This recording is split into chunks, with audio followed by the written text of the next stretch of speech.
Le joueur 388 de Squid Game sera en réalité un traître médio, faut qu'on en parle dans cette vidéo, parce qu'il y a plein de détails cachés, et tout ça, et tout ça. On m'a demandé de réagir à cette théorie, les frères, et très sincèrement, moi je vous avoue que je pense pas que ce soit un traître et en fait je vois pas l'intérêt scénaristique de ça. Alors il est vrai que quelques détails pourraient nous faire croire qu'il est infiltré ou que c'est un traître, notamment le fait qu'on ne le voit pas participer à la première épreuve, lorsqu'il est appelé on ne le voit pas non plus apparaître.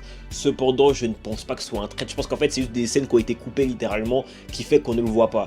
Mais sincèrement je ne pense pas que ce soit un traître et je vous le répète d'un point de vue narratif, je vois pas tellement d'intérêt et bien au contraire, il y a plus d'intérêt à faire en sorte qu'il soit vraiment impliqué, qu'il soit vraiment un vrai participant plutôt que faire de lui un traître. Le meilleur pote de 456 vient de mourir les frères et c'est en grande partie à cause de l'incompétence de 388, donc forcément il aura désormais beaucoup de remords et voudra rattraper son erreur. À cause de lui, beaucoup de ses proches sont morts, beaucoup de ses potes sont morts et clairement, je vous le répète, c'est entièrement à cause de lui. Donc en fait, il y a plus à développer de ce côté-là plutôt que faire de lui un traître. En fait, je vous le répète, d'un point de vue narratif, ça n'apporterait absolument rien et même bien au contraire. Ce serait même entre guillemets trop logique, tu vois. Donc très sincèrement, je ne pense pas que 388 soit un traître. Je pense juste qu'on a coupé des scènes, ce qui fait que malheureusement on a l'impression qu'il n'apparaît pas, mais je pense que c'est seulement des scènes coupées. Je suis quasiment sûr que c'est vraiment un bon gars dans le fond.